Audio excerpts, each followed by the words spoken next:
السلام علیکم۔ الحمدللہ رب العالمین والصلاة والسلام علی رسولہ الامین وعلی آلہ وصحبہ اجمعین۔ اسٹیج پر بیٹھے ہوئے معزز بزرگ پروفیسر سید ضلع الرحمان صاحب، مولانا نور حسین راشد کاندھلوی صاحب، مولانا عمیر صدیق صاحب، ندوہ سے آئے ہوئے اساتذہ اور دیگر معزز حضرات اور سامنے بیٹھے ہوئے حضرات، میں منتظمین کا شکریہ ادا کرتا ہوں کہ انہوں نے مجھے یہاں کچھ کہنے کا موقع دیا۔ اور ایک بات میں عرض کرتا ہوں کہ میرے پاس کہنے کے لیے کوئی ایسی بات نہیں ہے جو آپ کو معلوم نہ ہو، اور کوشش یہ ہے کہ ہمارے جو مہمان باہر سے تشریف لائے ہیں وہی بات ہم ان سے سنیں۔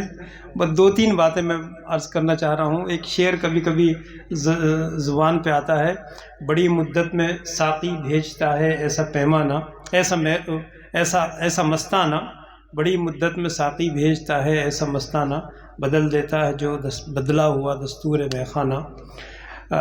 مولانا عبدالسبحان صاحب کی شخصیت کے لیے بہت موضوع نہیں تو کافی حد تک یہ موضوع ہے۔ میوات میں ایسا نہیں ہے کہ علم و ادب کا پہلے سے کوئی تذکرہ نہ رہا ہو، یہاں بہت سارے علماء اور یہاں خانقاہیں رہی ہیں۔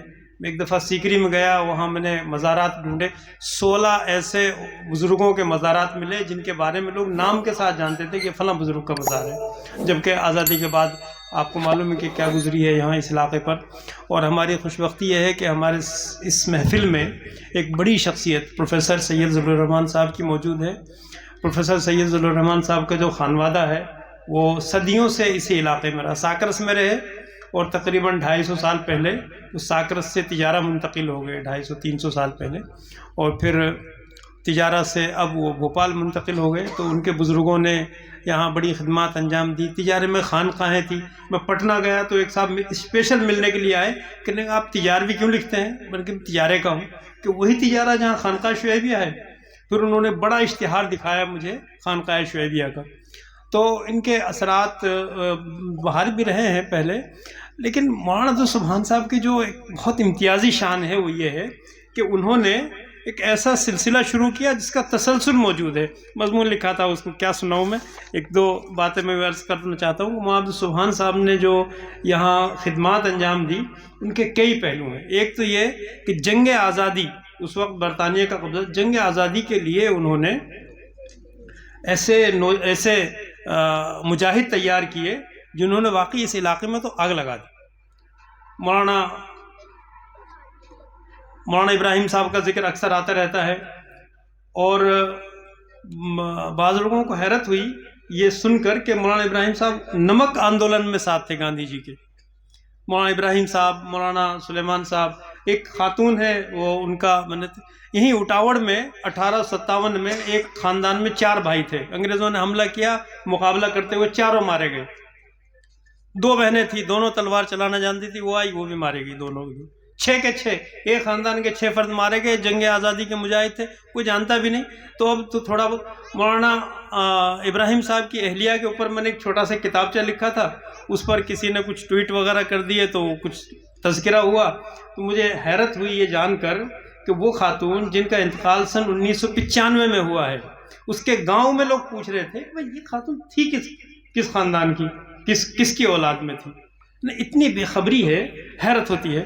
تو بہرحال مولانا نے ایک تو یہ کہ بڑے بڑے مجاہدین آزادی پیدا کیے، مولانا نیاز محمد صاحب، مولانا اسحاق صاحب جیسے عظیم محدث پیدا کیے، اور مولانا کے جو 3 بڑے کارنامے، بلکہ 4 وہ بڑے کارنامے یہ ہیں کہ ایک تو انہوں نے میوات میں مدارس کا جال بچھا دیا۔ مدارس، بہت سارے مدارس یہاں مولانا کے شاگردوں نے قائم کیے۔ مولانا سے 3 نسلیں، 4 نسلیں اس وقت مولانا کے فیض یافتگان میں ہیں۔ مجھے بھی وہاں خوشہ چینی کا موقع ملا، 1 سال میں نے مدرسہ سبحانیہ میں تعلیم پائی، اور اتفاق یہ ہے کہ اسی استاد سے تعلیم پائی جس سے میرے والد صاحب نے، مولانا عثمان صاحب نے تعلیم پائی تھی، مولانا عبدالغفار صاحب سے، مولانا عبدالحنان صاحب سے، مولانا عبدالرحمان خان شاکر سے، مولانا عبدالستار صاحب وغیرہ سے۔ تو دوسری چیز ہے، ایک تو اساتذہ بہت پیدا کیے جنہوں نے مختلف جگہ، دوسرا ہے کہ مدارس کا جال پھیلایا، تیسری بات یہ ہے کہ تبلیغی جماعت کے لیے انہوں نے افراد پیدا کیے۔ تبلیغی جماعت ہوا میں نہیں چلی، دنیا کی تاریخ انسانی کی اگر ہم نہ کہیں تو پچھلے 600 سال میں اس سے بڑی کوئی مومنٹ نہیں ہے تبلیغی جماعت سے بڑی، اتنی بڑی جماعت جو ہے حضرت مولانا الیاس رحمۃ اللہ علیہ اور ان کے مطلب جی معذرت، اور آخری بات یہ ہے کہ خواتین میں جو تبلیغی جماعت کا سلسلہ شروع ہوا وہ خالصتاً مولانا عبدالسبحان صاحب کی اہلیہ رحمانی بیگم کا ہے، انہوں نے کوشش کر کے خواتین کی جماعت شروع کی تھی۔ بہت بہت شکریہ، ہم انشاءاللہ اپنے بزرگوں کو سنیں گے اور مستفید ہوں گے۔ السلام علیکم۔